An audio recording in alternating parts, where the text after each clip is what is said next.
Assalamualaikum warahmatullahi wabarakatuh. Kembali bersama saya Ahmad Asikin, dan di samping saya ada rekan kerja saya Hardianto Pramedika. Kali ini saya bersama Pak Dika akan menjelaskan tentang bagaimana cara atau langkah-langkah yang harus dilakukan ketika kita akan melakukan sebuah proses pendaftaran di PKBM Bangkit Mandiri. Silakan Pak Dika. Tapi sebelumnya saya mau memberitahukan bahwasanya kita membuka lembaga pendidikan PKBM, Pusat Kegiatan Belajar Masyarakat, yang tentunya yang bergerak di bidang atau membuka sekolah paket B, paket C. Paket B itu setara SMP, kalau paket C itu setara SMA. Nah, bagi teman-teman yang memang tidak mempunyai kesempatan atau belum mempunyai kesempatan untuk melanjutkan pendidikan, boleh daftar di lembaga kami. Itu paket B setara SMP dan paket C setara SMA. Lalu bagaimana pendaftarannya? Boleh Pak Ahmad, silakan. Ya, untuk pendaftarannya kita itu ada yang sifatnya online atau daring, ada juga yang sifatnya offline. Nah, jika Anda selaku masyarakat yang belum memiliki ijazah SMP atau belum memiliki ijazah SMA, Anda bisa mendaftarkan diri melalui online. Nanti Anda bisa lihat di link di bawah ini, atau kita akan cantumkan di deskripsi. Ya, boleh. Untuk diklik lalu nanti tinggal diisi saja isi formulirnya. Kemudian Anda juga bisa melakukan sebuah pendaftaran melalui langsung pada kami dengan cara datang ke sekretariat PKBM Bangkit Mandiri yang ada di Perum Alam Asri, Kecamatan Desa Ciawi Gebang, Kecamatan Ciawi Gebang. Kalau lebih lengkapnya di alamat Jalan Gunung Merapi, Blok C nomor 7, Perumahan Alam Asri, Desa Ciawi Gebang, Kecamatan Ciawi Gebang, Kabupaten Kuningan. Ya, tepatnya itu gampang sekali. Pokoknya ketika mau datang ke sekretariat kami, Anda silakan langsung saja cari SMA Negeri 1 Ciawi Gebang atau MAN 2 Kuningan.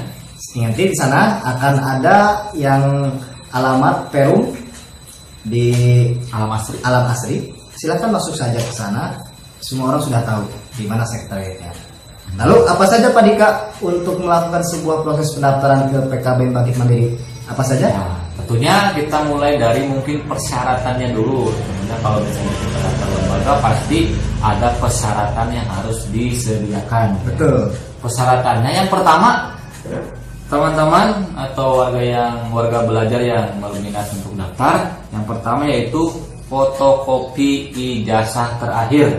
Ya. Kalau mau melanjutkan paket B, berarti ijazah yang disiapkan itu ijazah SD. Ya, betul. Kalau misalnya paket C setara SMA yang disediakannya fotokopi ijazah paket B atau SMP atau MTS sederajat.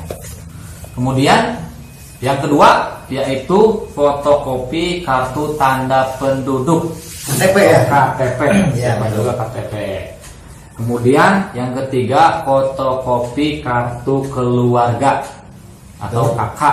Dan yang keempat yaitu akte kelahiran. Kalau bisa. Satu lagi? Ya, kalau misalnya teman-teman yang usianya masih sekolah ya, mungkin punya kartu Indonesia Pintar, atau punya kartu PKH, atau pokoknya kartu-kartu yang sifatnya bantuan dari pemerintah yang sosial, itu bisa dibawa. Ya, kita akan ajukan, siapa tahu ketika Anda sudah daftar, atau putra Anda sudah daftar, atau saudara Anda sudah daftar, ada rezeki, kita akan ajukan supaya anak yang didaftarkan itu bisa dapat bantuan. Ya. Kemudian Pak Dika, ini kalau seandainya anak yang belum punya KTP ini bagaimana nih? Kira-kira misalnya Pak, saya mau daftar nih, tapi saya belum punya KTP, bagaimana? Tidak apa-apa, karena misalnya KTP itu hanya sebagai bukti, misalnya alamat atau tempat tinggal. Nanti kan bisa kita masukkan dari kakak. Kalau setiap anak pasti sudah punya kakak, bahkan yang lahir juga sudah punya kakak. Jadi ngambil alamat tempat tinggalnya dari kakak. Jadi tidak usah khawatir kalau misalnya yang belum memiliki KTP karena memang keterbatasan usia, boleh daftar di sini. Lalu ada lagi permasalahan biasanya gini, ada anak juga yang udah dewasa, udah usia SMA atau bahkan sudah bekerja, tapi belum punya akte. Itu bagaimana nih? Apakah boleh daftar dengan kakak saja atau gimana? Ya kalau misalnya secara administrasi kependudukan harusnya ditempuh karena akte itu sebagai bukti tanda kelahiran, di mana di sana tercatat tanggal, orang tua dan sebagainya. Tapi kalau misalnya memang memungkinkan bisa ditempuh atau dibikin, enggak dibikin. Tapi kalau misalnya tidak punya sama sekali karena memang sudah tua, tidak apa-apa lah. Mungkin yang penting masih bisa. Ada nama orang tua juga. Kalau misalnya akte itu kan kita mengambil untuk nama orang tua, tapi kan di kakak juga sudah ada. Bisa. Jadi itu permasalahan yang terjadi di masyarakat yang ingin daftar biasanya gitu, nggak punya KTP, nggak punya akte, paling sering ya. Iya betul. Jadi untuk teman-teman semua yang mau daftar di sekolah paket B maupun paket C, pokoknya ketika ada permasalahan seperti itu jangan langsung down, jangan langsung kurang terpunya. Nah tenang saja, datang saja dulu atau hubungi nomor kontak person kami, kita akan jelaskan. Dan yang paling penting syarat yang paling utama di teman-teman tertarik untuk daftar di PKBM yaitu ijazah terakhir. Itu harus ada, mutlak wajib, tidak bisa ditiadakan. Kemudian untuk selanjutnya biasanya kalau sekolah paket itu suka bertanya mengenai kapan nih lamanya pendidikan. Lalu ada juga pertanyaan berapa nih biayanya. Nah coba dijelaskan Pak Dika. Kalau lamanya pendidikan tergantung, ini kadang ada beberapa kasus gitu. Misalnya teman-teman yang baru lulus misalnya tahun 2019, berarti kan karena ini sekolah lamanya 3 tahun, berarti mau tidak mau harus 3 tahun belajarnya. Karena sebenarnya ini hanya program kesetaraan, tapi aturannya seperti sekolah formal. Namun ada pengecualian. Kalau misalnya memang kelulusannya sudah lebih dari 3 tahun dari ijazah terakhir, misalnya kelulusannya 3 tahun ke belakang atau bahkan lebih, ada kelas akselerasi atau percepatan, bisa 1 tahun, 2 tahun atau 2 tahun. Lalu bagaimana nih Pak Dika nih? Kemudian kan tadi belum jawab. Berapa biayanya? Kalau biaya karena alhamdulillah sekarang pemerintah baik dinas pendidikan maupun pemerintah kabupaten, kota maupun nasional juga sudah mendukung penuh sekolah kesetaraan. Jadi teman-teman jangan takut, ini gratis. Dari mulai biaya pendaftaran sampai dengan biaya pembelajaran atau tidak ada pungutan. Tidak ada SPP seperti sekolah formal? Tidak ada SPP. Meskipun pada kenyataannya kalau misalnya sekolah formal di negeri masih, atau negeri atau swasta, kalau setara SMA itu kan masih ada pungutan atau biaya, bukan pungutan, biaya iuran bulanan gitu. Kalau misalnya di paket C tidak ada, gratis teman-teman. Senang sekali nih karena gratis, tenang. Tapi ini suka ada pertanyaan lagi nih. Saya mau ikut sekolah paket, tapi saya tidak punya ijazah. Dulu pernah sekolah sampai SMP, ijazah SMP-nya hilang. Itu bagaimana? Nah, ini jadi polemik. Kalau misalnya dikasih surat keterangan kehilangan yang dikeluarkan dari kepolisian misalnya, atau misalnya dari dinas pendidikan, itu mungkin bisa ya. Ya, karena kan memang nama teman-teman, kemudian nomor induk teman-teman juga itu sudah terdaftar di dinas pendidikan. Mungkin jadi harus ditunggu dulu surat keterangan pengganti ijazahnya gitu. Enggak, sebentar, kalau tidak salah dulu saya pernah ingat tuh ada warga belajar yang mau ikut belajar paket C ijazah SMP-nya tuh hilang. Kalau tidak salah waktu itu ada dari pihak dinas pendidikan, khususnya Pak Udikmas memberikan penjelasan, katanya harus membuat surat keterangan ya dari kepolisian, lalu surat keterangan tersebut diajukan ke sekolah di mana dia sekolah waktu itu, kemudian dibuatkan surat keterangan bahwa siswa ini betul dulu pernah sekolah di sini, karena di sekolah kan ada arsip.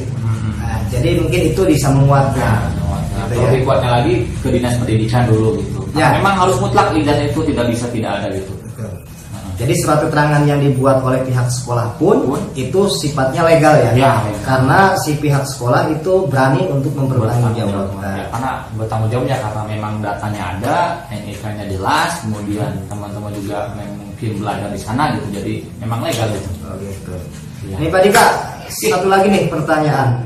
Ini biasanya masyarakat tuh bertanya-tanya, kalau misalnya sekolah paket itu kan image di masyarakat bahwa sekolah yang sifatnya ya fiktif, formalitas belaka, tidak ada belajarnya. Nah, kalau di PKBM Bangkit Mandiri, apakah ini sebuah lembaga yang benar-benar memberikan sebuah layanan pendidikan yang seperti formal atau tidak? Kemudian sekolahnya tuh setiap hari atau bagaimana? Silakan jelaskan. Kan juga banyak ya pertanyaan-pertanyaan ketika warga belajar ingin datang ke sini. Berapa lamanya, kemudian gimana sekolahnya, gimana aturannya. Nah, oke. Pertama mungkin dari segi tadi apa? Bagaimana pembelajarannya, proses pembelajarannya? Fiktif atau tidak, gitu lah. Atau tidak. Ya alhamdulillah kalau misalnya di Bangkit Mandiri, lembaga yang kami dirikan bersama teman-teman termasuk Pak Ahmad, alhamdulillah. Karena memang kami niat dari awalnya untuk membangun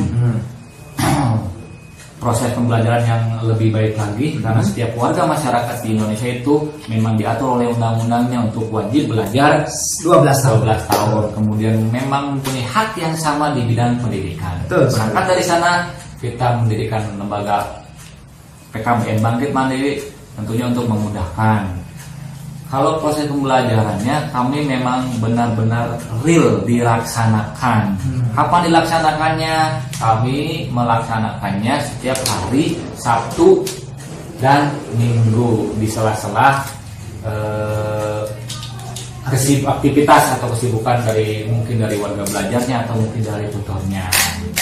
Kalau misalnya penasaran boleh nanti dilihat, kita nanti akan share juga. Ada YouTube-nya, ada Facebook-nya, ada Instagram-nya, boleh di sana apakah ada pembelajaran atau tidak. Kemudian mungkin yang membedakannya kalau misalnya di sekolah formal mungkin ada aturan mengenai pakaian, ada aturan mengenai jam-jam istirahat, jam-jam pembelajaran. Ya mungkin kalau misalnya di PKBM itu lebih nyantai lagi. Kalau misalnya dari segi pakaian, kita di PKBM Bangkit Mandiri tidak membakukan teman-teman untuk menggunakan pakaian yang formal. Bisa lebih santai saja. Yang penting satu, sopan santunnya. Jangan pakai pakaian yang vulgar, nggak boleh ya. Nggak boleh. Jadi sayang. Gitu. Berarti untuk masalah pembelajaran di PKBM Bangkit Mandiri itu betul-betul dilaksanakan. Alhamdulillah. Alhamdulillah. Berarti teman-teman semua ketika lulus dari sekolah paket B atau paket C PKBM Bangkit Mandiri, Anda itu selain mendapatkan ijazah, Anda juga bisa mendapatkan ilmu yang bermanfaat.